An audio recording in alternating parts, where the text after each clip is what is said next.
Punjabi radio USA ਸੁਣ ਰਹੇ ਸਾਰੇ ਹੀ ਮਾਣਯੋਗ ਅਤੇ ਸਤਿਕਾਰਤ ਸਰੋਤਿਆਂ ਨੂੰ ਪੰਜਾਬੀ ਰੇਡੀਓ USA ਦੀ ਟੀਮ ਅਤੇ ਮੇਰੇ ਰਾਜਕਰਮਵੀਰ ਸਿੰਘ ਵੱਲੋਂ ਆਪ ਜੀ ਨੂੰ ਬਹੁਤ ਪਿਆਰ ਸਤਿਕਾਰ ਸਹਿਤ ਦੋਨੋਂ ਅੱਜ ਜੋੜ ਕੇ ਨਿੱਘੀ ਜਿਹੀ ਸਤਿ ਸ੍ਰੀ ਅਕਾਲ। ਸਭ ਨੂੰ ਜੀ ਆਇਆਂ ਨੂੰ ਆਖਦੇ ਹਾਂ। ਸੋ ਤੇ ਪ੍ਰੋਗਰਾਮ ਖਬਰ ਤੇ ਨਜ਼ਰ ਦੇ ਵਿੱਚ ਆਪ ਸਭ ਦਾ ਨਿੱਘਾ ਸਵਾਗਤ ਹੈ। ਅੱਜ 22 ਅਗਸਤ ਦਿਨ ਸੋਮਵਾਰ ਤੇ ਸਾਡੇ ਨਾਲ ਸਵੇਰ ਦੇ ਖਬਰ ਤੇ ਨਜ਼ਰ ਪ੍ਰੋਗਰਾਮ ਦੇ ਵਿੱਚ ਜੁੜ ਚੁੱਕੇ ਨੇ ਮਲੋਟ ਸਟੂਡੀਓਜ਼ ਤੋਂ ਮਿੰਟੂ ਗੁਰੂਸਰੀਆ ਜੀ। ਮਿੰਟੂ ਜੀ, ਜੀ ਆਇਆਂ ਨੂੰ ਪਿਆਰ ਭਰੀ ਨਿੱਘੀ ਸਤਿ ਸ੍ਰੀ ਅਕਾਲ ਜੀ। ਸ਼ੁਕਰੀਆ ਸਾਰਿਆਂ ਨੂੰ, ਸਤਿ ਸ੍ਰੀ ਅਕਾਲ ਜੀ। ਸਾਡੇ ਅੱਜ ਦੇ ਪ੍ਰੋਗਰਾਮ ਖਬਰ ਤੇ ਨਜ਼ਰ ਨੂੰ ਸਪਾਂਸਰ ਕਰਦੇ ਨੇ ਖਾਲਸਾ ਇੰਸ਼ੋਰੈਂਸ ਏਜੰਸੀ ਵਾਲੇ, ਜਿਨ੍ਹਾਂ ਦੇ ਕੋਲੋਂ ਤੁਸੀਂ ਹਰ ਇੱਕ ਤਰੀਕੇ ਦੀ ਇੰਸ਼ੋਰੈਂਸ ਕਰਵਾ ਸਕਦੇ ਹੋ। ਇੰਸ਼ੋਰੈਂਸ ਬਾਰੇ ਪਤਾ ਕਰਨ ਲਈ ਤੁਸੀਂ ਇਹਨਾਂ ਨੂੰ ਕਾਲ ਕਰ ਸਕਦੇ ਹੋ ਨੰਬਰ 408-272-2500 ਦੇ ਉੱਤੇ। ਇਸ ਦੇ ਨਾਲ ਸੁਰਜੀਤ ਸਿੰਘ ਅਤੇ ਮਹਿੰਦਰ ਕੌਰ ਗੁਰਾਇਆ ਸੈਨ ਹੋਜ਼ੇ ਤੋਂ ਇਹਨਾਂ ਦਾ ਬਹੁਤ ਬਹੁਤ ਧੰਨਵਾਦ। ਜੇਕਰ ਤੁਸੀਂ ਜਾਂ ਕੋਈ ਹੋਰ ਕਾਰੋਬਾਰ ਇਸ ਪ੍ਰੋਗਰਾਮ ਨੂੰ ਸਪਾਂਸਰ ਕਰਨਾ ਚਾਹੁੰਦੇ ਹੋ, ਸੰਪਰਕ ਕਰ ਸਕਦੇ ਹੋ ਨੰਬਰ 408-722-7698 ਦੇ ਉੱਤੇ। ਮਿੰਟੂ ਜੀ, ਗੱਲਬਾਤ ਦਾ ਸਿਲਸਿਲਾ ਆਪਾਂ ਸ਼ੁਰੂ ਕਰਦੇ ਹਾਂ। 4 ਰੀਓ ਓਲੰਪੀਅਨਸ ਨੂੰ ਖੇਡ ਰਤਨ ਮਿਲਿਆ। ਹਾਂ ਬਿਲਕੁਲ, ਅੱਜ ਤੇ ਕਹਿ ਲਈਏ ਨਾ ਜੀ ਕਿ ਖੇਡ ਰਤਨ ਦੀ ਜਿਹੜੀ ਇੱਕ ਟੋਕਰੀ ਭਰ ਕੇ ਇਹਨਾਂ ਨੇ ਵਾਰ ਦਿੱਤੀ ਓਲੰਪੀਅਨਸ ਦੇ ਉੱਤੇ। ਇਹਦੇ ਵਿੱਚ 2 ਤੇ ਸਾਡੇ ਇੱਥੋਂ ਦੀਆਂ ਜਿਹੜੀਆਂ ਤਗਮਾ ਗਰਲ ਕਹਿ ਸਕਦੇ ਹਾਂ, ਸਾਕਸ਼ੀ ਮਲਿਕ ਤੇ PV ਸਿੰਧੂ ਜੀ, ਇਹ 2 ਤੇ ਹੈ ਹੀ ਨਾ। ਨਾਲ ਦੀਪਾ ਕਰਮਾਕਰ ਜਿਹੜੀ ਕੁੜੀ ਇਤਿਹਾਸ ਸਿਰਜ ਕੇ ਆਈ ਹੈ, ਹਾਰਨ ਦੇ ਬਾਵਜੂਦ ਉਹਨੂੰ ਵੀ ਖੇਡ ਰਤਨ ਦਿੱਤਾ ਗਿਆ। ਦੀਪਾ ਕਰਮਾਕਰ ਪਹਿਲੀ ਜਿਮਨਾਸਟ ਬਣੀ ਹੈ ਜਿਹਨੇ ਪਾਰਟੀਸਪੇਟ ਕੀਤਾ ਓਲੰਪਿਕ ਦੇ ਵਿੱਚ ਭਾਰਤ ਵੱਲੋਂ। ਔਰ ਇਸ ਤੋਂ ਵੀ ਵੱਡੀ ਮਾਣਮੱਤੀ ਪ੍ਰਾਪਤੀ ਇਹ ਰਹੀ ਕਿ ਉਹ ਫਾਈਨਲ ਰਾਊਂਡ 'ਚ ਪਹੁੰਚੀ ਤੇ ਫਾਈਨਲ ਰਾਊਂਡ ਦੇ ਵਿੱਚ ਉਹ ਥੋੜੇ ਜਿਹੇ ਫਰਕ ਦੇ ਨਾਲ ਖੁੰਝੀ ਤਗਮੇ ਤੋਂ ਚੌਥੇ ਥਾਂ ਤੇ ਰਹੀ ਹੈ। ਉਹਨੂੰ ਵੀ, ਔਰ ਇਸੇ ਤਰ੍ਹਾਂ ਇੱਕ ਹੋਰ ਖਿਡਾਰੀ ਹੈ ਜੀਤੂ ਰਾਏ, ਉਹਨੂੰ ਵੀ ਓਲੰਪਿਕ ਦੇ ਵਿੱਚ ਚੰਗਾ ਪ੍ਰਦਰਸ਼ਨ ਕਰਨ ਲਈ ਇਹ ਜਿਹੜਾ ਖੇਡ ਰਤਨ ਪੁਰਸਕਾਰ ਆ 2016 ਦਾ ਇਹ ਦਿੱਤਾ ਗਿਆ। ਚਾਰੇ ਖਿਡਾਰੀ ਜਿਵੇਂ ਕਹਿ ਲਈਏ ਕਿ ਅੱਜ 7ਵੇਂ ਅਸਮਾਨ ਤੇ ਪਹੁੰਚੇ ਹੋਣਗੇ। ਜਦੋਂ ਓਲੰਪੀਅਨ ਹੋ ਕੇ ਉਹ ਹਾਲੇ ਘਰੇ ਚੰਗੀ ਤਰ੍ਹਾਂ ਵੜੇ ਨਹੀਂ, ਉਦੋਂ ਪਹਿਲਾਂ ਹੀ ਉਹਨਾਂ ਨੂੰ ਇਹ ਖੁਸ਼ਖਬਰੀ ਮਿਲ ਗਈ ਕਿ ਸਾਨੂੰ ਖੇਡ ਰਤਨ ਵੀ ਮਿਲ ਰਿਹਾ। ਬਾਕੀ ਜਿਹੜੀ PV ਸਿੰਧੂ ਤੇ ਮਲਿਕ ਆ, ਉਹਨਾਂ ਨੂੰ ਤੇ ਕੋਈ ਵੀ ਰਤਨ ਜਿਹੜੀ ਉਹਦੀ ਕਮੀ ਨਹੀਂ ਰਹਿ ਗਈ। ਸਾਰੇ ਰਤਨ ਮਿਲ ਗਏ ਆ, ਮਾਇਆ ਵੀ ਮਿਲ ਗਈ ਆ, ਸ਼ੌਹਰਤ ਵੀ ਮਿਲ ਗਈ ਆ, ਬਹੁਤ ਕੁਛ ਉਹਨਾਂ ਨੂੰ ਮਿਲਿਆ ਵਾ। ਅੱਜ ਸਚਿਨ ਤੇਂਦੁਲਕਰ ਨੇ ਐਲਾਨ ਕਰ ਦਿੱਤਾ, ਉਹਨੇ ਆਖਿਆ ਮੈਂ ਸਿੰਧੂ ਨੂੰ ਇੱਕ BMW ਕਾਰ ਵੀ ਦੇਵਾਂਗਾ। ਇਸ ਤੋਂ ਇਲਾਵਾ ਜਿਹੜੀ ਵੀ ਸਰਕਾਰ ਉੱਠਦੀ ਹੈ ਉਹ ਕਹਿੰਦੀ ਇੰਨੇ ਕਰੋੜ, ਇੰਨੇ ਲੱਖ, ਇੰਨੇ ਕਰੋੜ, ਇੰਨੇ ਲੱਖ। ਉਹ ਵੱਖਰੀ ਗੱਲ ਹੈ ਕਿ ਚਲੋ ਖੁਸ਼ੀ ਹੈ, ਲੋਕਾਂ ਨੂੰ ਦੇਈ ਜਾਂਦੇ ਆ, ਸਰਕਾਰ ਦੇਈ ਜਾਂਦੀ ਆ, ਵੱਡੇ ਵੱਡੇ ਸਰਮਾਏਦਾਰ ਦੇਈ ਜਾਂਦੇ ਆ। ਪਰ ਅਸੀਂ ਹੁਣ ਸੋਚਦੇ ਹਾਂ ਕਿ PV ਸਿੰਧੂ ਹੈ ਜੇ ਜਾਂ ਸਾਕਸ਼ੀ ਮਲਿਕ ਹੈ, ਉਹਨਾਂ ਕੋਲ ਕਿਸੇ ਚੀਜ਼ ਦੀ ਕਮੀ ਨਹੀਂ ਰਹਿ ਗਈ। ਗੱਲ ਤੇ ਇਹ ਹੈ ਕਿ ਹੁਣ ਤੁਸੀਂ ਹੋਏ ਨੂੰ ਕਾਹਤੋਂ ਦਿੱਤੀ ਜਾਂਦੇ ਹੋ? ਜੇ ਤੁਹਾਡੇ ਕੋਲ ਇੰਨੇ ਵਾਧੂ ਹੈ ਸਰਮਾਏਦਾਰ ਜਾਂ ਉਹਨਾਂ ਦੇ ਕੋਲ ਵੀ ਪੈਸਾ ਜਿਹੜਾ ਕੁਰਬਲ ਕਰਦਾ, ਤੇ ਉਹ PV ਸਿੰਧੂ ਨੂੰ ਸਮਰਪਿਤ ਕਰਕੇ ਛੋਟੇ ਸ਼ਹਿਰਾਂ ਦੇ ਵਿੱਚ ਬੈਡਮਿੰਟਨ ਅਕੈਡਮੀਆਂ ਸ਼ੁਰੂ ਕਰਨ, ਤਾਂ ਕਿ ਉੱਥੋਂ ਕੋਈ ਇਹੋ ਜਿਹੀ ਸਿੰਧੂ ਲਈ ਸਾਨੂੰ ਤਰਸਣਾ ਨਾ ਪਵੇ ਜਿਹੜੀ ਓਲੰਪਿਕ ਦੇ ਵਿੱਚੋਂ ਤਗਮਾ ਲਿਆਉਣ ਲਈ ਸਾਲਾਂ ਬੱਧੀ ਵਿਚਾਰੀ ਸੰਘਰਸ਼ ਕਰੇ। ਔਰ ਇਹੋ ਜਿਹੀ ਕੋਈ ਵੀ ਸਿੰਧੂ ਦੂਜੀ ਪੈਦਾ ਨਾ ਹੋਵੇ ਜਿਹਨੂੰ ਇੱਕ ਲੜਾਈ ਗਰਾਊਂਡ ਦੇ ਵਿੱਚ ਲੜਨੀ ਪਵੇ ਤੇ ਇੱਕ ਗਰਾਊਂਡ ਤੋਂ ਬਾਹਰ ਲੜਨੀ ਪਵੇ। ਇਸ ਤਰ੍ਹਾਂ ਵੀ ਹੋਣਾ ਚਾਹੀਦਾ। ਇਹ ਪਿਰਤ ਮਾੜੀ ਜਾਪਦੀ ਹੈ ਕਿ ਜਦੋਂ ਕੋਈ ਖਿਡਾਰੀ ਡਿੱਗਦਾ ਢਹਿੰਦਾ, ਕੋਈ ਮੁਕਾਮ ਸਿਰਜ ਲੈਂਦਾ, ਉਸ ਤੋਂ ਬਾਅਦ ਫਿਰ ਸਾਰੇ ਬੱਲੇ ਬੱਲੇ ਨੂੰ ਪੈ ਕੇ ਤੇ ਉਧਰੋਂ ਉਸ ਪੱਲੇ ਨੂੰ ਤੁੱਲੀ ਜਾਂਦੇ ਆ। ਇਹ ਦੂਜੇ ਪਾਸੇ ਜੇ ਗੱਲ ਕਰੀਏ ਆਪਾਂ ਕਿ ਦੇਖੋ ਓਲੰਪੀਅਨ ਹੋਣਾ ਬਹੁਤ ਵੱਡੀ ਗੱਲ ਆ। ਮੇਰੇ ਖਿਆਲ ਦੇ ਨਾਲ ਜਿਵੇਂ ਇਹਨਾਂ ਨੇ 4 ਖੇਡ ਰਤਨ ਦਿੱਤੇ ਆ, ਉਹ ਸਾਰੇ ਹੀ ਸਾਡੇ ਖੇਡ ਰਤਨ ਆ। ਬੇਸ਼ੱਕ ਹਾਰ ਕੇ ਆ ਗਏ ਆ, ਪਰ ਇਹ ਤੇ ਵੇਖੋ ਕਿਹੜੇ ਹਾਲਾਤਾਂ ਦੇ ਵਿੱਚੋਂ ਉਹ ਉੱਥੇ ਜਾ ਕੇ ਖੇਡਣ ਗਏ ਆ। ਅੱਜ ਖਬਰ ਆ ਰਹੀ ਹੈ ਕਿ ਸਾਡੀਆਂ ਮੈਰਾਥਨ ਦੇ ਵਿੱਚ 2 ਕੁੜੀਆਂ ਉੱਥੇ ਦੌੜੀਆਂ ਨੇ, ਇੱਕ 99ਵੇਂ ਨੰਬਰ ਤੇ ਆਈ ਹੈ, ਇੱਕ 120ਵੇਂ ਨੰਬਰ ਤੇ ਆਈ ਹੈ। ਤੇ ਉਹ ਦੋਵੇਂ ਦੱਸਦੀਆਂ, ਕਹਿੰਦੀਆਂ ਕਿ ਸਾਰੇ ਮੁਲਕਾਂ ਦੇ ਜਦੋਂ ਅਸੀਂ ਮੈਰਾਥਨ ਭੱਜ ਰਹੇ ਸੀ, ਸਾਰੇ ਮੁਲਕਾਂ ਦੇ ਉੱਥੇ ਵੱਖ-ਵੱਖ ਸਟੇਸ਼ਨਾਂ ਤੇ ਬੈਠੇ ਸਨ ਜਿਹੜੇ ਅਧਿਕਾਰੀ, ਉਹ ਆਪਣੇ ਖਿਡਾਰੀਆਂ ਨੂੰ ਪਾਣੀ ਦਿੰਦੇ ਸਨ, ਰਿਫਰੈਸ਼ਮੈਂਟ ਦਿੰਦੇ ਸਨ, ਪਰ ਜਿਹੜੇ ਸਾਡੇ ਸਟੇਸ਼ਨ ਸੀ ਉੱਥੇ ਇਕੱਲਾ ਤਿਰੰਗਾ ਝੁਲਦਾ ਸੀ। ਉੱਥੇ ਬੰਦੇ ਦਾ ਕੋਈ ਨਾ ਬੰਦਾ ਨਾ ਬੰਦੇ ਦੀ ਜਾਤ, ਨਾ ਬੰਦਾ ਨਾ ਬੰਦੇ ਦੀ ਜਾਤ। ਉਹ ਅਸੀਂ ਇਕੱਲੇ ਹੀ ਦੌੜਦੇ ਰਹੇ। ਕਹਿੰਦੇ ਕਿ 30 ਕਿਲੋਮੀਟਰ ਤੋਂ ਬਾਅਦ, ਕਿਉਂਕਿ ਮੈਰਾਥਨ ਮੈਂ ਦੱਸ ਦਿਆਂ 42 ਕਿਲੋਮੀਟਰ 195 ਮੀਟਰ ਦੀ ਹੁੰਦੀ ਹੈ। 42 ਕਿਲੋਮੀਟਰ ਤੇ 195 ਮੀਟਰ ਹੈ ਜਿਹੜੀ ਉਹ ਮੈਰਾਥਨ ਉਹਨੂੰ ਕਹਿੰਦੇ ਆ। ਉਹਦੇ ਵਿੱਚ ਇਸ ਤਰ੍ਹਾਂ ਦੇ ਅਧਿਕਾਰਤ ਜਿਹੜੇ ਸਟੇਸ਼ਨ ਹੁੰਦੇ, 2.5 ਕਿਲੋਮੀਟਰ ਤੇ ਇੱਕ ਸਟੇਸ਼ਨ ਹੁੰਦਾ। ਇਸ ਤੋਂ ਇਲਾਵਾ ਜਿਹੜੇ ਸਟੇਸ਼ਨਾਂ ਤੋਂ ਇਲਾਵਾ 4 ਇਹੋ ਜਿਹੇ ਸਟੇਸ਼ਨ ਤੁਸੀਂ ਆਪਣੇ ਪੱਧਰ ਤੇ ਬਣਾ ਸਕਦੇ ਹੋ, ਜਿੱਥੇ ਤੁਸੀਂ ਆਪਣੇ ਖਿਡਾਰੀ ਨੂੰ ਕੋਈ ਮਾੜਾ ਮੋਟਾ ਫੂਡ, ਕੋਈ ਮਾੜਾ ਮੋਟਾ ਪਾਣੀ ਹੈ ਜਿਹੜਾ ਉਹ ਦੇ ਸਕਦੇ। ਤੇ ਸਾਡਾ ਉੱਥੇ ਕੋਈ ਵੀ ਨਹੀਂ। ਸੋ ਇਹੋ ਜਿਹੇ ਪ੍ਰਬੰਧਾਂ ਦੇ ਵਿੱਚੋਂ ਜਿਹੜੇ ਓਲੰਪੀਅਨ ਹੋ ਕੇ ਆਏ ਆ, ਮੇਰੇ ਖਿਆਲ ਦੇ ਨਾਲ ਉਹਨਾਂ ਬਾਰੇ ਵੀ ਸੋਚਣਾ ਚਾਹੀਦਾ। ਅੱਗੇ ਉਹਨਾਂ ਨੇ ਵੀ ਫੇਰ ਖੇਡਣਾ ਹੈ। ਇਹ ਨਹੀਂ ਇਕੱਲੀ ਉੱਥੇ PV ਸਿੰਧੂ ਨੇ ਜਾਣਾ, ਸਾਕਸ਼ੀ ਮਲਿਕ ਨੇ ਦੁਬਾਰਾ ਜਾਣਾ, ਉਹਨਾਂ ਦੇ ਵਿੱਚੋਂ ਵੀ ਬਹੁਤ ਸਾਰੇ ਜਿਹੜੇ ਆ ਅਗਲੀ ਵਾਰੀ ਤਗਮੇ ਦੇ ਹੱਕਦਾਰ ਹੋਣਗੇ। ਥੋੜਾ ਬਹੁਤਾ ਇਹ ਸਰਕਾਰ ਜਿਵੇਂ ਹਰਿਆਣੇ ਨੇ ਕੀਤਾ, ਇਹਨਾਂ ਨੇ ਕਿਹਾ ਕਿ ਜਿਹੜਾ ਵੀ ਕੋਈ ਉੱਥੇ ਭਾਗ ਲੈ ਕੇ ਆਏਗਾ ਅਸੀਂ ਉਹਨੂੰ 15 ਲੱਖ ਰੁਪਇਆ ਦੇਣਾ ਹੀ ਦੇਣਾ, ਭਾਵੇਂ ਕੋਈ ਜਿੱਤੇ ਜਾਂ ਹਾਰੇ। ਤਾਂ ਮੇਰੇ ਖਿਆਲ ਦੇ ਨਾਲ ਜਿਵੇਂ ਜਾਣ ਲੱਗਿਆ ਉਹਨਾਂ ਨੂੰ ਸੈਲਫੀਆਂ ਲੈ ਲੈ ਕੇ ਕਮਲੇ ਕੀਤਾ ਪਿਆ ਸੀ ਮੋਦੀ ਹੋਰਾਂ ਵੱਲੋਂ, ਉਹਨਾਂ ਨੂੰ ਆਉਂਦਿਆਂ ਵੀ ਸਨਮਾਨ ਦੇਣਾ ਚਾਹੀਦਾ, ਘੱਟੋ ਘੱਟ ਸਨਮਾਨ ਤੇ ਥੋੜਾ ਬੜਾ ਖਰਚਾ ਜੋ ਉਹਨਾਂ ਦੇ ਘਰਦਿਆਂ ਨੇ ਕਰਜ਼ਾ ਚੁੱਕਿਆ ਹੋਇਆ ਆਪਣੇ ਬੱਚਿਆਂ ਨੂੰ ਓਲੰਪੀਅਨ ਬਣਾਉਣ ਲਈ, ਉਹ ਲੈ ਲੂ ਜਾਵੇ ਬੜਾ। ਬਿਲਕੁਲ ਬਿਲਕੁਲ ਜੀ। ਤੇ ਮਿੰਟੂ ਜੀ, ਜੇ ਆਪਾਂ ਅਗਲੀ ਗੱਲ ਕਰੀਏ, NRI ਨੂੰ ਅਗਵਾ ਕਰਨ ਵਾਲੇ IB ਤੇ CBI ਦੇ ਮੁਲਾਜ਼ਮ ਹੀ ਨਿਕਲੇ। ਇਹਨਾਂ ਨੂੰ ਸ਼ਾਇਦ ਪੰਜਾਬ ਪੁਲਿਸ ਦੀ ਪੁਰਾਣੀ ਥਿਊਰੀ ਚਿੱਤੇ ਆ ਗਈ। ਜਦੋਂ ਬੰਦਾ ਚੁੱਕ ਲਿਆ ਜਾਂਦਾ ਸੀ ਤੇ ਫਿਰ ਉਹਦੇ ਘਰੇ ਚੌਂਕੀਦਾਰ ਜਾਂ ਜਿਹੜਾ ਆਪਣਾ ਟਾਊਟ ਮੁਖਬਰ ਘੱਲਿਆ ਜਾਂਦਾ ਸੀ, ਭਾਈ ਜੇ ਤੇ ਕੁੱਟ ਤੋਂ ਬਚਾਉਣਾ ਆ ਤੇ ਇਹਨੇ ਜੇ ਸਾਬਤ ਸੂਰਤ ਤੁਸੀਂ ਆਪਣੇ ਘਰੇ ਲਿਆਉਣਾ ਮੁੰਡਾ ਤੇ ਇਹਨੇ, ਤੇ ਜੇ ਉਹਨੂੰ ਕਿਸੇ ਪੱਲੀ 'ਚ ਪਾ ਕੇ ਲਿਆਉਣਾ ਤੇ ਫਿਰ ਭਾਵੇਂ ਤੁਸੀਂ ਕੱਖ ਨਾ ਦਿਓ। ਇਸ ਤਰ੍ਹਾਂ ਰੇਟ ਜੇ ਮਿੱਥਦੇ ਤੇ ਸੀ, ਕੋਈ ਸਮਾਂ ਸੀ, ਕੋਈ ਦੌਰ ਸੀ, ਤੇ ਉਸ ਤਰ੍ਹਾਂ ਹੀ ਇਹਨਾਂ ਨੇ ਕੀਤਾ। ਇਹਨਾਂ ਨੇ ਤਾਂ ਵੈਸੇ ਕਮਾਲ ਕਰ ਦਿੱਤੀ। ਇਹ ਜਿਹੜਾ NRI ਹੈ, ਇਹ ਕੋਈ ਇਹ ਨਹੀਂ ਸੀਗਾ ਕਿ ਖਾਲਿਸਤਾਨੀ ਸੀ ਜਾਂ ISI ਦੇ ਨਾਲ ਜੁੜਿਆ ਹੋਇਆ ਬੰਦਾ ਸੀ, ਜਿਵੇਂ ਆਮ ਤੌਰ ਤੇ ਹਰੇਕ NRI ਨੂੰ ਇਹ ਸ਼ੱਕ ਦੀ ਨਿਗਾਹ ਨਾਲ ਏਜੰਸੀਆਂ ਦੇਖਦੀਆਂ, ਪੰਜਾਬੀ NRI ਖਾਸ ਤੌਰ ਤੇ। ਇਹ ਸਾਫਟਵੇਅਰ ਇੰਜੀਨੀਅਰ ਸੀਗਾ। ਅਮਨਦੀਪ ਚੰਦੀ ਕੈਨੇਡਾ ਤੋਂ ਆਇਆ ਸੀ, ਔਰ ਇੱਥੇ ਵੀ ਸੁੱਖ ਦੇ ਨਾਲ ਇਹਨਾਂ ਦੇ ਕੋਲ ਭਰਪੂਰ ਵਸੀਲੇ ਸੀਗੇ, ਆਰਥਿਕ ਸੋਮੇ ਸੀ, ਤੇ ਆਪਣੀ ਇੱਥੇ ਵੀ ਸ਼ਾਹੀ ਠਾਠ ਲੈ ਰਿਹਾ ਸੀ। ਇਹਨੂੰ ਇੱਕ ਪਵਨ ਕੁਮਾਰ ਨਾਂ ਦਾ ਬੰਦਾ ਜਾਣਦਾ ਸੀ, ਜਿਹੜਾ CBI ਦਾ ਸਬ ਇੰਸਪੈਕਟਰ ਸੀ। ਉਹਨੂੰ ਪਤਾ ਸੀ ਸਾਮੀ ਹੈ ਜਿਹੜੀ ਉਹ ਮਲਾਈਦਾਰ ਆ। ਉਹਨੇ ਨਾਲਦਿਆਂ ਨਾਲ ਗਾਂਢਾ ਸਾਂਢਾ ਕੀਤਾ ਵੀ ਇਹਨੂੰ ਚੁੱਕ ਲਈਏ ਤੇ ਇਹਨੂੰ ਡਰਾਵਾ ਮਾਰੀਏ, ਮਾਲ ਚੋਖਾ ਮਿਲ ਸਕਦਾ। ਉਹਦੇ ਨਾਲ IB ਦੇ ਵੀ ਰਲ ਕੇ ਦੋ। ਫਿਰ ਉਹਨਾਂ ਨੇ ਇੱਕ ਸੁਵਿਧਾ ਕੇਂਦਰ ਦਾ ਮੁਲਾਜ਼ਮ ਸੀ, ਉਹ ਵੀ ਨਾਲ ਰਲਾ ਲਿਆ। ਸਾਰਿਆਂ ਦੀ ਸੀਟੀ ਰਲ ਗਈ। ਇਸ ਤੋਂ ਬਾਅਦ ਇਹਨਾਂ ਨੇ ਕੱਲ ਰਾਤ ਰਣਜੀਤ ਐਵੇਨਿਊ, ਜਿਹੜਾ ਕਿ ਪੌਸ਼ ਇਲਾਕਾ ਹੈ ਅੰਮ੍ਰਿਤਸਰ ਦਾ, ਉੱਥੇ ਆ ਕੇ ਪਜੈਰੋ ਗੱਡੀ ਦੇ ਵਿੱਚ ਸੀ। ਇਹਨੂੰ ਪਜੈਰੋ ਗੱਡੀ ਦੇ ਵਿੱਚ ਲਾ ਕੇ ਆਪਣੀ ਇਨੋਵਾ 'ਚ ਸੁੱਟਿਆ ਤੇ ਨਾਲ ਹੀ ਪਜੈਰੋ ਲੈ ਗਏ। ਉਸ ਤੋਂ ਬਾਅਦ ਇਹਨੂੰ ਇੱਕ ਹੋਟਲ ਦੇ ਕਮਰੇ ਦੇ ਵਿੱਚ ਬੰਦ ਕਰ ਦਿੱਤਾ ਜਾ ਕੇ, ਤੇ ਇਹਨੂੰ ਦਬਕਾ ਮਾਰਿਆ ਕਿ ਤੇਰੇ ਤੇ ਅਸੀਂ ਕੇਸ ਪਾ ਦਿਆਂਗੇ, ਤੇਰੇ ਕੋਲ ਆਮਦਨ ਤੋਂ ਵੱਧ ਜਾਇਦਾਦ ਆ, ਮੁੜ ਕੇ ਰੁਲਦਾ ਫਿਰਦੀ, ਨਾ ਕੈਨੇਡਾ ਜਾਣ ਜੋਗਾ ਤੇ ਨਾ ਇੱਥੇ ਰਹਿਣ ਜੋਗਾ, ਤੈਨੂੰ ਅਸੀਂ ਨਾ ਉਧਰ ਦਾ ਨਾ ਇੱਧਰ ਦਾ ਛੱਡਾਂਗੇ। ਇਹਨੇ ਫੋਨ ਕੀਤਾ, ਫਿਰ ਬਾਅਦ ਦੇ ਵਿੱਚ ਕਿਹਾ ਕਿ 10 ਕਰੋੜ ਰੁਪਈਆ ਲੈ ਕੇ ਮਿੱਥੀ ਜਗ੍ਹਾ ਤੇ ਆ ਜਾਓ। ਪਰ ਹੋਇਆ ਕਿ ਖੁਸ਼ਕਿਸਮਤੀ ਕਹਿ ਲਓ ਜਾਂ ਉਹਨਾਂ ਦੀ ਬਦਕਿਸਮਤੀ ਕਹਿ ਲਓ, ਜਦੋਂ ਇਹਨੂੰ ਚੱਕਿਆ ਤੇ ਉਹਦਾ ਭਰਾ ਅਮਨਦੀਪ ਸਿੰਘ ਚੰਦੀ ਦਾ ਕਿਤੇ ਦੇਖਦਾ ਪਿਆ ਸੀ ਕਿ ਮੇਰੇ ਭਰਾ ਨੂੰ ਚੁੱਕ ਲਿਆ, ਉਹਨੇ ਨਾਲ ਦੀ ਨਾਲ ਪੁਲਿਸ ਨੂੰ ਸੂਚਿਤ ਕਰ ਦਿੱਤਾ। ਜਦੋਂ ਉਹਦੇ ਭਰਾ ਨੂੰ ਫੋਨ ਆਇਆ, ਪੁਲਿਸ ਵਾਲਿਆਂ ਨੇ ਉਹ ਨੰਬਰ ਟਰੇਸ ਕੀਤਾ, ਫਲਾਂ ਹੋਟਲ ਦਾ ਨਿਕਲਿਆ। ਉਹਨਾਂ ਨੇ ਜਾ ਕੇ ਕਮਰੇ 'ਚ ਰੇਡ ਮਾਰੀ, ਪਵਨ ਕੁਮਾਰ ਤੇ ਉੱਤੋਂ ਧੂੜ ਹੋ ਗਿਆ। ਦੂਜੇ ਜਿਹੜੇ 3-4 ਸੀ ਉਹ ਡਿੱਕੇ ਚੜ ਗਏ, 1-2 ਭੱਜ ਗਏ। ਅੱਜ ਇਹਨਾਂ ਨੂੰ ਕੋਰਟ ਦੇ ਵਿੱਚ ਪੇਸ਼ ਵੀ ਕੀਤਾ, ਕਾਫੀ ਲੁਕਾ ਛਪਾ ਕੇ, ਕਿਉਂਕਿ ਬੜੀ ਬਦਨਾਮੀ, ਬੜਾ ਵੱਡਾ ਕਾਲਖ ਦਾ ਟਿੱਕਾ ਇਹਨਾਂ ਨੇ ਮਲਿਆ ਹੈ।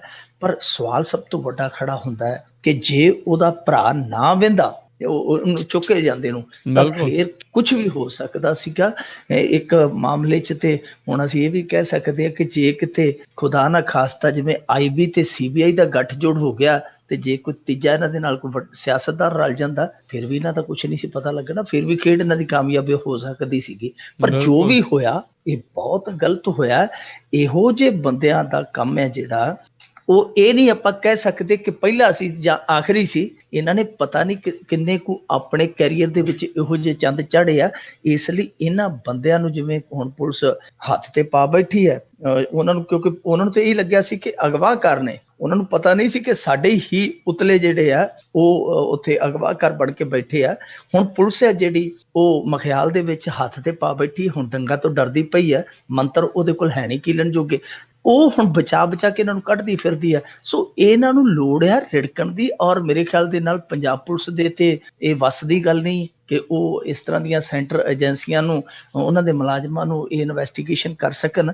ਮੇਰੇ ਖਿਆਲ ਦੇ ਨਾਲ ਸੈਂਟਰ ਦੀ ਇਨਵੈਸਟੀਗੇਸ਼ਨ ਹੀ ਹੋਣੀ ਚਾਹੀਦੀ ਹੈ, ਔਰ ਦੂਜਾ ਕਿ ਇਹਦੇ ਵਿੱਚ ਪੂਰਨ ਤੌਰ ਤੇ ਨਿਆਂ ਹੋਣਾ ਚਾਹੀਦਾ ਹੈ। ਨਹੀਂ ਤੇ ਦੇਖੋ ਅੱਗੇ ਇਹਨਾਂ ਨੂੰ ਤੋਤੇ ਜਾਂ ਹੋਰ ਕੁਝ ਕਹਿੰਦੇ ਹੁੰਦੇ ਸੀ, ਗਾਂ ਦੇ ਵਿੱਚ ਇਹਨਾਂ ਨੂੰ ਇਹ ਬਘਿਆੜ ਵੀ ਲੋਕੀ ਕਹਿਣ ਲੱਗ ਪੈਣਗੇ, ਕਿਤੇ ਕੋਈ ਵੀ ਨਹੀਂ ਛੱਡਦੇ, ਕੋਈ ਜਿਹੜਾ ਵੀ ਆਉਂਦਾ ਸ਼ਿਕਾਰ ਉਹਨੂੰ ਨੋਚ ਲੈਂਦੇ ਆ। ਸੋ ਇਸ ਕਰਕੇ ਜ਼ਰੂਰਤ ਹੈ ਕਿ ਇਸ ਮਾਮਲੇ ਦੀ ਤਹਿ ਤੱਕ ਜਾਂਚ ਹੋਵੇ, ਪਤਾ ਕੀਤਾ ਜਾਵੇ ਕਿ ਇਹੋ ਜਿਹੇ ਬੰਦੇ ਹੋਰ ਕਿੰਨੇ ਆ ਤੇ ਕਿੰਨੇ ਕੁ ਬੰਦਿਆਂ ਦੇ ਇਹਨਾਂ ਨੇ ਚੰਮ ਲਾਇਆ।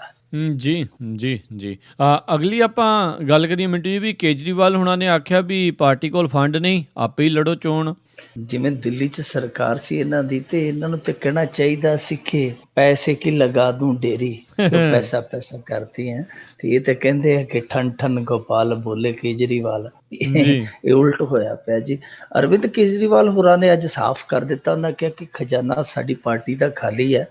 ਜਿਹੜੇ ਖਾਤੇ ਕਿਸੇ ਨੇ ਖੰਗਾਲਣੇ ਉਹ ਆ ਕੇ ਖੰਗਾਲ ਸਕਦਾ, ਮੈਂ ਖਾਤੇ ਵਿਖਾ ਦਿੰਦਾ, ਸਾਡੇ ਪੱਲੇ ਕੁਛ ਨਹੀਂ। ਕਹਿੰਦੇ ਕਿ ਕਹਿਣ ਨੂੰ ਤੇ ਠੀਕ ਨਹੀਂ ਹੈ, ਪਰ ਮੈਨੂੰ ਕਹਿਣਾ ਪੈ ਰਿਹਾ ਕਿ ਸਾਡੇ ਕੋਲ ਜਿਹੜਾ ਪੈਸਿਆਂ ਵਾਲਾ ਹਿਸਾਬ ਕਿਤਾਬ ਉਹ ਬਿਲਕੁਲ ਖਤਮ ਆ।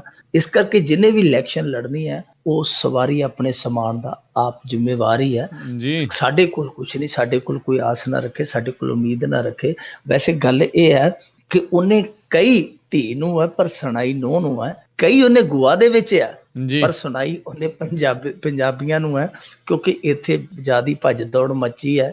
ਉਹਨਾਂ ਨੇ ਸ਼ਾਇਦ ਇਹ ਗੱਲ ਸਾਰਿਆਂ ਦੇ ਕੰਨਾਂ ਚੋਂ ਕੱਢ ਦਿੱਤੀ ਕਿ ਭਾਈ ਜਿਹਨੇ ਤਮਾਸ਼ਾ ਵੇਖਣਾ ਉਹ ਘਰ ਵੀ ਆਪਦਾ ਆਪੇ ਫੂਕਿਓ, ਮੈਨੂੰ ਨਾ ਕਿਉਂ। ਸੋ ਇਸ ਕਰਕੇ ਮੇਰੇ ਖਿਆਲ ਦੇ ਨਾਲ, ਕਿਉਂਕਿ ਗੋਆ ਦੀ ਚੋਣ ਹਾਲੇ ਜਿਹੜੀ ਹੈ ਉਹ ਥੋੜੀ ਲੇਟ ਆ, ਹਾਲੇ ਸਰਗਰਮੀਆਂ ਉੱਥੇ ਸ਼ੁਰੂ ਹੋਈਆਂ, ਜਦ ਕਿ ਇੱਥੇ ਸਰਗਰਮੀਆਂ ਜਿਹੜੀਆਂ ਪੂਰੀਆਂ ਮੱਘੀਆਂ ਪਈਆਂ। ਇਸ ਕਰਕੇ ਗੋਆ ਦੇ ਵਿੱਚ ਬਹਿ ਕੇ ਅਰਵਿੰਦ ਕੇਜਰੀਵਾਲ ਨੇ ਸੁਨੇਹਾ ਇੱਥੇ ਦਿੱਤਾ। ਹੁਣ ਇੱਥੇ ਇਹ ਵੀ ਸਵਾਲ ਖੜਾ ਹੁੰਦਾ ਹੈ ਕਿ ਜਿਹੜੇ ਇਹਨਾਂ ਨੇ ਉਮੀਦਵਾਰ ਖੜੇ ਕੀਤੇ, ਜਿਸ ਤਰ੍ਹਾਂ ਇੱਕ ਚਪੜਾਸੀ ਦਾ ਮੁੰਡਾ ਕਿਹਾ ਇਹਨਾਂ ਨੇ, ਉਹ ਸ਼ਾਇਦ ਇੱਧਰ ਲੁਧਿਆਣੇ ਜ਼ਿਲ੍ਹੇ ਦੇ ਵਿੱਚ ਦੁਰਹਾਵਨੀ ਉਹਨੂੰ ਖੜਾ ਕੀਤਾ, ਜਾਂ ਹੋਰ ਇੱਕ ਟੈਕਸੀ ਡਰਾਈਵਰ ਦੱਸਦਾ। ਤਾਂ ਜੇ ਇਸ ਤਰ੍ਹਾਂ ਦੇ ਉਮੀਦਵਾਰ ਮੈਦਾਨ 'ਚ ਉਤਾਰੇ ਆ, ਜੇ ਕੋਈ ਪਾਰਟੀ ਫਾਈਨੈਂਸ਼ੀਅਲੀ ਉਹਨਾਂ ਨੂੰ ਸਪੋਰਟ ਨਹੀਂ ਕਰਦੀ ਤੇ ਉਹ ਦੂਜਿਆਂ ਦਾ ਮੁਕਾਬਲਾ ਸਰਮਾਏਦਾਰਾਂ ਦਾ ਕਿਵੇਂ ਕਰਨਗੇ? ਸਭ ਤੋਂ ਵੱਡਾ ਸਵਾਲ ਹੈ। ਬੇਸ਼ੱਕ ਭਾਵੇਂ ਇਹ ਵੋਟਾਂ ਦੀ ਖਰੀਦੋ ਫਰੋਖਤ ਦੇ ਵਿੱਚ ਯਕੀਨ ਨਹੀਂ ਰੱਖਦੇ, ਪਰ ਫਿਰ ਵੀ ਜਿਹੜੇ ਪ੍ਰਚਾਰ ਦੇ ਸਾਧਨ ਆ, ਆਵਾਜਾਈ ਦੇ ਸਾਧਨ ਆ, ਹੋਰ ਕਈ ਤਰ੍ਹਾਂ ਦੇ ਚੋਣ ਖਰਚੇ ਆ ਜਿਹੜੇ ਉਹ ਇੱਥੇ ਅੱਜ ਕੱਲ੍ਹ ਭਾਰਤ ਦੇ ਵਿੱਚ ਲੱਖਾਂ ਕਰੋੜਾਂ 'ਚ ਪੈਂਦੇ ਆ। ਉਹ ਆਮ ਸਧਾਰਨ ਬੰਦਾ ਕਿਵੇਂ ਕਰੇਗਾ? ਇਹ ਕੁਝ ਸਮਝ ਨਹੀਂ ਆ ਰਹੀ।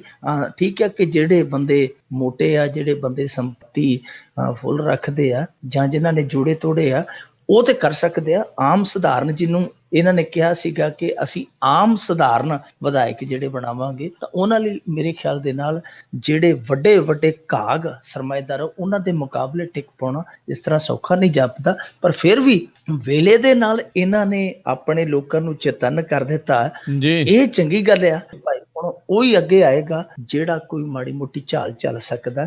ਸੋ ਪੰਜਾਬ ਦੇ ਖਾਸ ਤੌਰ ਤੇ ਨੇਤਾਵਾਂ ਨੂੰ ਹੁਣ ਸਮਝਣਾ ਪਵੇਗਾ ਕਿ ਦਿੱਲੀ ਦੀ ਝਾਕ ਨਹੀਂ ਰੱਖਣੀ ਪੈਣੀ, ਇੱਥੇ ਆਪਦੇ ਹੀ ਹੱਡ ਬਾਲ ਕੇ ਆਪ ਹੀ ਸੇਕਣਾ ਪੈਣਾ ਹੈ। ਜੀ, ਜੀ, ਜੀ। ਅਤੇ ਅੱਗੇ ਵਧਦੇ ਹਾਂ ਵੀ ਅਖੌਤੀ ਗਊ ਰਾਖੇ ਸਤੀਸ਼ ਕੁਮਾਰ ਨੂੰ ਪੁਲਿਸ ਨੇ ਆਖਰਕਾਰ ਫੜਿਆ।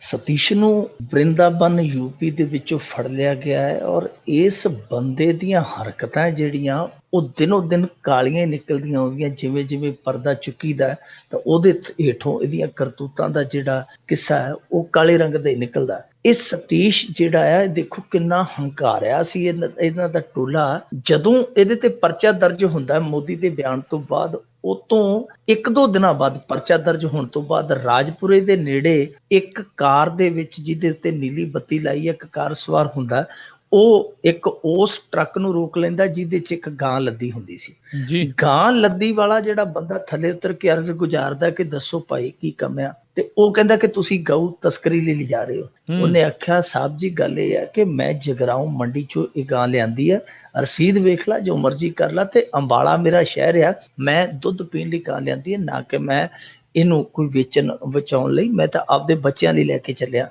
ਉਹਨੇ ਜਿਹੜਾ ਉਹ ਕਾਰ ਸਵਾਰ ਸੀ, ਉਹਨੇ ਪੈਂਦੇ ਲੈਂਦੇ ਨੇ ਉਹਦੇ ਗੁਲਾਮੇ 'ਚ ਹੱਥ ਪਾ ਲਿਆ, ਉਹਦੇ ਜਿਹੜੇ ਪਰਸ ਪੁਰਸ ਸੀ ਉਹ ਕੱਢਣੇ ਸ਼ੁਰੂ ਕਰ ਦਿੱਤੇ। ਉਹਨੇ ਪਰਾਂ ਝਟਕ ਕੇ ਫੋਨ ਕਰ ਦਿੱਤਾ, ਪੁਲਿਸ ਆ ਗਈ। ਜਦੋਂ ਪੁਲਿਸ ਆ ਗਈ, ਉਹਨਾਂ ਨੇ ਆ ਕੇ ਉਸ ਕਾਰ ਦੇ ਕਾਗਜ਼ ਮੰਗੇ ਤੇ ਪੁੱਛਿਆ ਕਿ ਨੀਲੀ ਬੱਤੀ ਕਿੱਥੋਂ ਪੁੱਛ ਕੇ ਲਾਈ ਹੋ? ਤੇ ਉਹ ਕਹਿੰਦਾ ਜੀ ਕਿ ਅਸੀਂ ਪੁੱਛ ਕੇ ਕਿੱਥੋਂ ਲਾਉਣੀ ਹੈ, ਲੋਕ ਸਾਡੇ ਤੋਂ ਪੁੱਛ ਕੇ ਲਾਉਂਦੇ ਆ, ਅਸੀਂ ਨਹੀਂ ਕਿਸੇ ਤੋਂ ਪੁੱਛਦੇ, ਨਾ ਹੀ ਸਾਡੇ ਕੋਲ ਕਾਗਜ਼ ਆ। ਪੁਲਿਸ ਉਹਨੂੰ ਫੜਨ ਲੱਗਦੀ ਹੈ ਤੇ ਇਸੇ ਸਤੀਸ਼ ਦਾ ਜਿਹੜਾ ਇਹ ਲੱਠਮਾਰ ਟੋਲਾ ਉਹ ਉੱਥੇ ਆ ਜਾਂਦਾ। ਪੁਲਿਸ ਨੂੰ ਕਹਿੰਦਾ ਕਿ ਖਬਰਦਾਰ ਜੇ ਇਹਨੂੰ ਹੱਥ ਲਾਇਆ ਬੁਰੀ ਕਰਾਂਗੇ ਤੁਹਾਡੇ ਨਾਲ। ਪੁਲਿਸ ਉੱਥੋਂ ਹੀ ਪਿਛਲੇ ਪੈਰੀ ਚਲੀ ਜਾਂਦੀ ਹੈ। ਇਹ ਪਰਚਾ ਦਰਜ ਹੋਣ ਤੋਂ ਬਾਅਦ ਦੀ ਗੱਲ ਆ। ਹੁਣ ਪਰਚਾ ਜਦੋਂ ਦਰਜ ਹੋਇਆ ਉਸ ਤੋਂ ਬਾਅਦ ਦੀ ਜਿਹੜੀ ਕਹਾਣੀ ਇਹਨਾਂ ਨੂੰ ਫੜੇ ਤੋਂ ਬਾਅਦ ਉਹ ਕੋਈ ਹੋਰ ਨਿਕਲੀ। ਇਹਨਾਂ ਨੇ ਪਹਿਲਾਂ ਤਾਂ ਪੰਜਾਬ ਪੁਲਿਸ ਨੇ ਪਰਚਾ ਕੁੱਟਮਾਰ ਦਾ ਤੇ ਆ ਜਿਹੜੀਆਂ ਵੀਡੀਓ ਪਾਉਣ ਦਾ ਹੀ ਦਰਜ ਕੀਤਾ ਸੀਗਾ, ਪਰ ਬਾਅਦ ਦੇ ਵਿੱਚ 2 ਐਸੀਆਂ ਸ਼ਿਕਾਇਤਾਂ ਨਿਕਲੀਆਂ ਜਿਹਦੇ ਵਿੱਚ ਯੂਪੀ ਦੇ ਉਹ ਦੋਵੇਂ ਬੰਦੇ ਆ, ਉਹਨਾਂ ਨੇ ਇਲਜ਼ਾਮ ਲਾਇਆ ਕਿ ਸਾਨੂੰ ਚੁੱਕ ਕੇ ਨਾ ਸਿਰਫ ਕੁੱਟਮਾਰ ਕੀਤੀ ਗਈ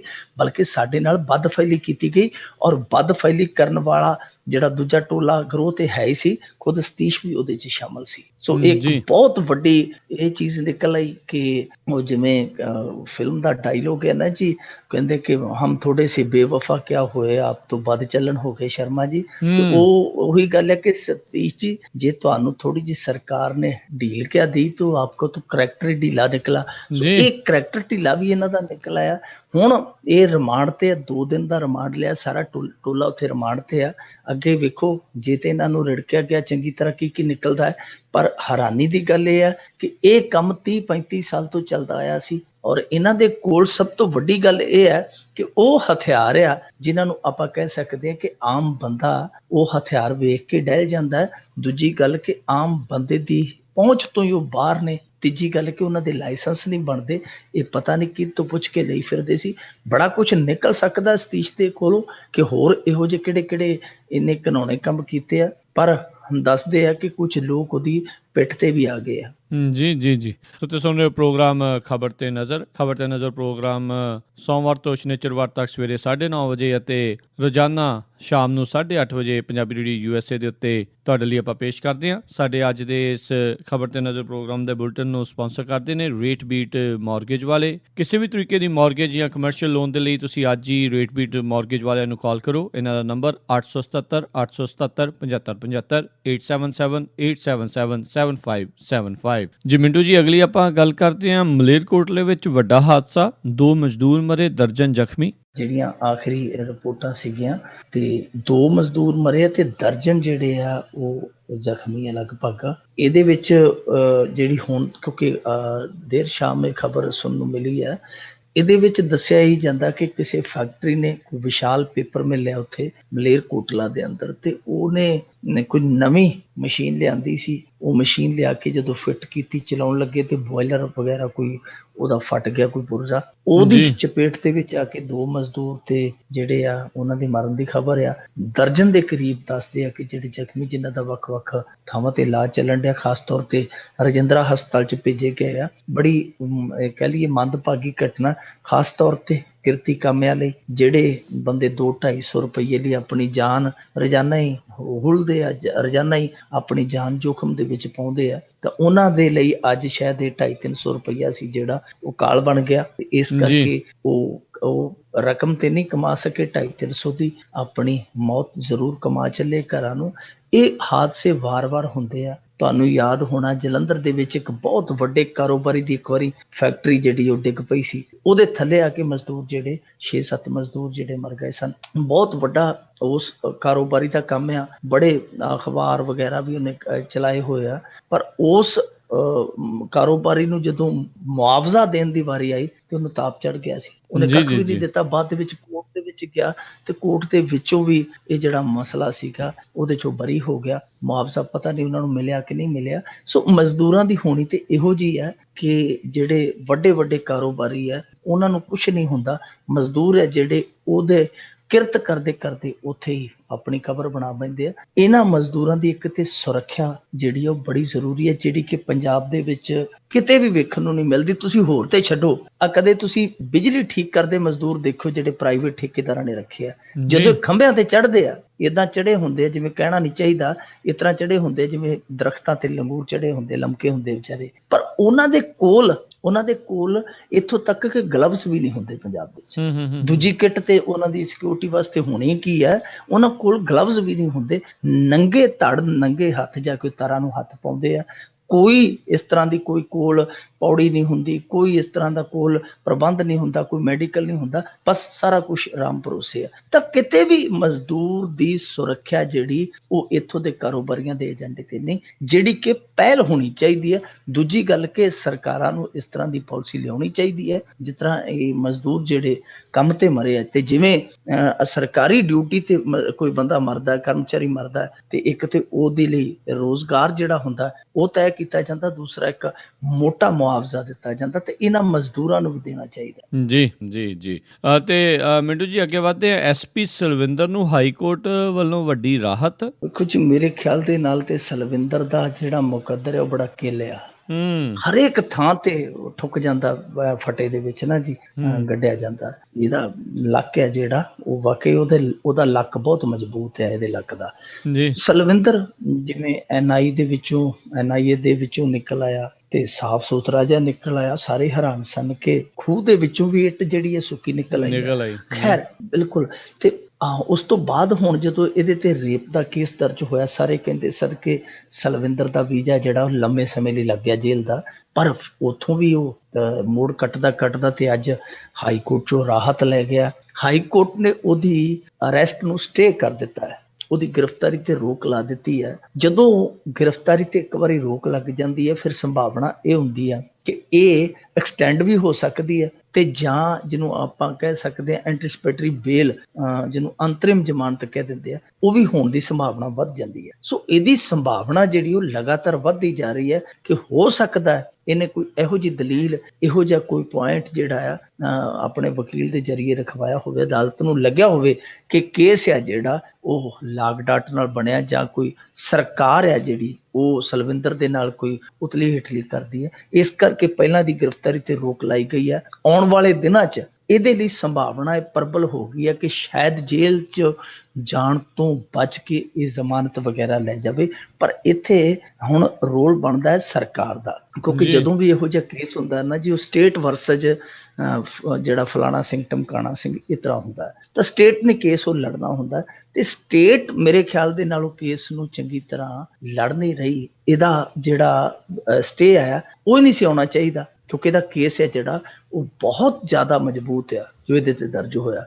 ਦੂਜੀ ਗੱਲ, ਜੇ ਨਹੀਂ ਵੀ ਹੋਇਆ ਤਾਂ ਹੁਣ ਗਾ ਉਹਨੂੰ ਚੈਲੰਜ ਕੀਤਾ ਜਾ ਸਕਦਾ। ਜੇ ਇੱਥੋਂ ਮੰਨ ਲਓ ਇਹਨੂੰ ਬੇਲ ਗ੍ਰਾਂਟ ਹੋ ਵੀ ਜਾਂਦੀ ਹੈ, ਜ਼ਮਾਨਤ ਮਿਲ ਵੀ ਜਾਂਦੀ ਹੈ, ਤੇ ਪੰਜਾਬ ਸਰਕਾਰ ਦਾ ਫਰਜ਼ ਬਣਦਾ ਹੈ ਕਿ ਉਹ ਇਹਨੂੰ ਚੁਣੌਤੀ ਦੇਵੇ। ਜੇ ਹਾਈ ਕੋਰਟ ਦਿੰਦਾ ਵੀ ਹੈ ਜ਼ਮਾਨਤ ਜਾਂ ਸਟੇ ਨੂੰ ਵਧਾਉਂਦਾ, ਤਾਂ ਮੇਰੇ ਖਿਆਲ ਦੇ ਨਾਲ ਫੌਰੀ ਤੌਰ ਤੇ ਜਿਹੜੀ ਹੈ ਸੁਪਰੀਮ ਕੋਰਟ ਦੇ ਵਿੱਚ ਚਾਰਾਜੋਈ ਕਰ ਦੇਣੀ ਚਾਹੀਦੀ ਹੈ। ਪਰ ਪੰਜਾਬ ਸਰਕਾਰ ਤੋਂ ਉਮੀਦ ਘੱਟ ਹੀ ਹੈ, ਕਿਉਂਕਿ NIA ਦੇ ਜਦੋਂ ਇਹ ਛੁੱਟ ਕੇ ਆਇਆ ਉੱਥੋਂ NIA ਤੋਂ, ਉਦੋਂ ਆ ਕੇ ਘਰੇ ਨਹਾਤਾ ਨਹੀਂ ਸੀ ਤੇ ਇਹਨੂੰ ਗੱਡੀ ਪਹਿਲੇ ਦੇਤੀ ਸੀ ਉਹਨਾਂ ਨੇ ਕਿ ਲਓ ਸਲਵਿੰਦਰ ਸਾਹਿਬ ਜੀ, SP ਵਾਲੀ ਗੱਡੀ ਹੈ ਜਿਹੜੀ, ਲਓ ਤੇ ਹੂਟੇ ਮਾਟੇ ਕਰੋ। ਸੋ ਪੰਜਾਬ ਸਰਕਾਰ ਤੋਂ ਆਸ ਉਮੀਦ ਘੱਟ ਹੀ ਹੈ। ਜੀ ਮਿੰਟੂ ਜੀ, ਆਪਾਂ ਜੇ ਅਗਲੀ ਗੱਲ ਕਰੀਏ ਵੀ ਆਮ ਆਦਮੀ ਪਾਰਟੀ ਕਰੇਗੀ ਕੋਹਾੜ ਦੇ ਪਿੰਡ 'ਚ ਰੈਲੀ, ਦੁਆਬੇ 'ਚ ਅਕਾਲੀ ਤੇ ਆਮ ਆਦਮੀ ਪਾਰਟੀ ਆਮੋ ਸਾਹਮਣੇ। ਇੱਕ ਚੀਜ਼ ਜਿਹੜੀ ਹੈ ਉਹ ਸਾਹਮਣੇ ਨਿਕਲ ਕੇ ਆ ਰਹੀ ਹੈ ਕਿ ਆਮ ਆਦਮੀ ਪਾਰਟੀ ਹੁਣ ਜ਼ਮੀਨੀ ਪੱਧਰ ਤੇ ਲੜਾਈ ਹੈ ਜਿਹੜੀ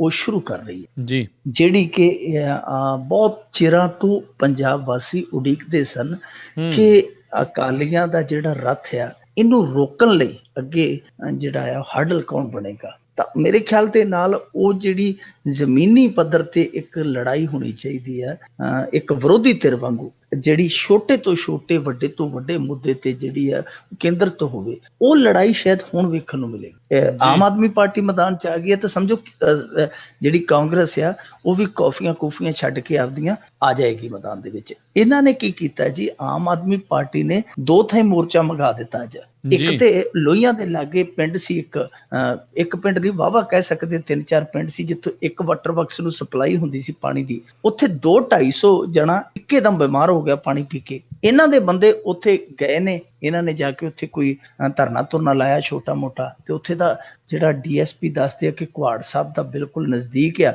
ਉਹਨੇ ਉੱਥੇ ਕਾਨੂੰਨ ਦਾ ਕੁਹਾੜਾ ਹੀ ਚਲਾ ਦਿੱਤਾ। ਉਹਨੇ ਚੱਕ ਕੇ ਲਾਠੀ ਚਾਰਜ ਕਰ ਦਿੱਤਾ, ਇਹਨਾਂ ਦੇ ਕਾਰਕੁਨਾਂ ਨੂੰ ਬੁਰੀ ਤਰ੍ਹਾਂ ਕੁੱਟਿਆ। ਫਿਰ ਅੱਜ ਇਹਨਾਂ ਨੇ ਵੱਡਾ ਧਰਨਾ ਦਿੱਤਾ। ਉਸ ਤੋਂ ਬਾਅਦ ਇਹਨਾਂ ਨੇ ਐਲਾਨ ਕਰ ਦਿੱਤਾ ਕਿ ਅਸੀਂ 31 ਅਗਸਤ ਨੂੰ ਕੁਹਾੜ ਦੇ ਪਿੰਡ ਦੇ ਵਿੱਚ ਰੈਲੀ ਕਰਾਂਗੇ। ਤਾਂ ਇਹਦਾ ਮਤਲਬ ਹੈ ਕਿ ਇਹ ਆਮੋ ਸਾਹਮਣੇ ਹੋ ਗਿਆ। ਉੱਥੋਂ ਦੀ ਸਾਰੀ ਸ਼ਕਤੀ ਹੈ ਜਿਹੜੀ ਦੁਆਬੇ ਦੀ, ਉਹ ਸਮਝ ਸਕਦੇ ਆ ਕਿ ਕੇਂਦਰ ਬਿੰਦੂ ਉਹਦਾ ਅਜੀਤ ਸਿੰਘ ਕੁਹਾੜ ਹੀ ਹੈ। ਤਾਂ ਅਜੀਤ ਸਿੰਘ ਕੁਹਾੜ ਦੇ ਪਿੰਡ ਦੇ ਵਿੱਚ ਰੈਲੀ ਕਰਨ ਦਾ ਮਤਲਬ ਇਹ ਹੈ ਕਿ ਇਹ ਆਮ ਆਦਮੀ ਪਾਰਟੀ ਅਕਾਲੀ ਉੱਥੇ ਦੁਆਬੇ ਦੇ ਵਿੱਚ ਆਮੋ ਸਾਹਮਣੇ ਹੋਣਗੇ। ਦੂਜੇ ਪਾਸੇ ਅੱਜ ਲੰਬੀ ਦੇ ਵਿੱਚ ਵੀ ਇਹਨਾਂ ਦਾ ਧਰਨਾ ਸੀ ਥਾਣੇ ਦੇ ਮੂਹਰੇ ਐਨ, ਉਹਦੇ ਵਿੱਚ ਵੀ ਇਹਨਾਂ ਦੇ ਕਾਫੀ ਵੱਡੇ ਲੀਡਰ ਗਏ ਹੋਏ ਸਨ।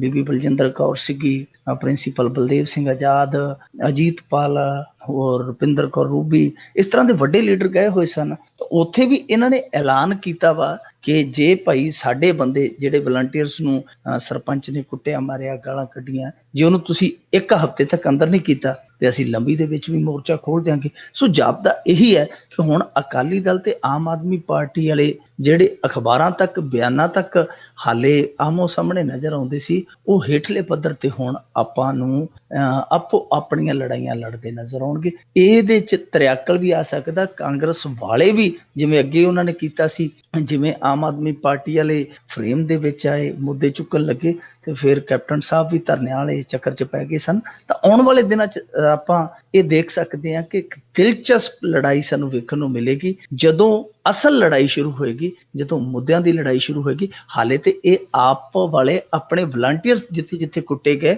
ਉਹਨਾਂ ਲਈ ਲੜ ਰਹੇ ਆ, ਪਰ ਜਿੱਥੇ ਜਿੱਥੇ ਲੋਕ ਸੱਚਮੁੱਚ, ਜਿਹੜੇ ਲੋਕ ਕਿਸੇ ਪਾਰਟੀ ਦੇ ਪੈਰੋਕਾਰ ਨਹੀਂ ਹੈ, ਕਿਸੇ ਪਾਰਟੀ ਤੋਂ ਕਹਿ ਲਈਏ ਕਿ ਸਾਰੀਆਂ ਪਾਰਟੀਆਂ ਤੋਂ ਨਿਰਲੇਪ ਆ, ਜਿੱਥੇ ਜਿੱਥੇ ਉਹਨਾਂ ਤੇ ਜ਼ੁਲਮ ਹੋਇਆ ਉਹਨਾਂ ਦੀ ਬਾਂਹ ਕੌਣ ਫੜੇਗਾ, ਇਹ ਵੇਖਣ ਵਾਲਾ ਹੋਏਗਾ ਕਿ ਉਹ ਹੱਥ ਕਾਂਗਰਸ ਦਾ ਹੋਏਗਾ ਜਾਂ ਆਮ ਆਦਮੀ ਪਾਰਟੀ। ਜੀ ਜੀ। ਤੇ ਮਿੰਟੂ ਜੀ, ਜੇ ਆਪਾਂ ਅਗਲੀ ਗੱਲਬਾਤ ਵੱਲ ਵੱਧਦੇ ਹਾਂ, ਭਗਵੰਤ ਮਾਨ ਨੇ ਜਿਹੜੇ ਜੀ ਲਾਈਵ ਕੀਤੀ ਆ, ਫੇਰ ਹੋਇਆ ਵਿਵਾਦ। ਇਹਨਾਂ ਦਾ ਲਾਈਵ ਵੀ ਸੂਤ ਨਹੀਂ ਆਉਂਦਾ ਜੀ ਕਿ ਝਟਕੇ ਤੇ ਝਟਕਾ, ਝਟਕੇ ਤੇ ਝਟਕਾ, ਪਰ ਫਿਰ ਵੀ ਇਹ ਪਤਾ ਨਹੀਂ ਸੋਸ਼ਲ ਮੀਡੀਆ ਦਾ ਸ਼ੌਂਕ ਇਹਨਾਂ ਨੂੰ ਇੰਨਾ ਜ਼ਿਆਦਾ ਕਿਉਂ ਹੈ ਕਿ ਵਾਰ-ਵਾਰ ਗਲਤੀਆਂ ਹੋ ਜਾਂਦੀਆਂ, ਵਾਰ-ਵਾਰ ਜ਼ਿਆਦਾ ਗਲਤੀਆਂ ਹੋ ਜਾਂਦੀਆਂ।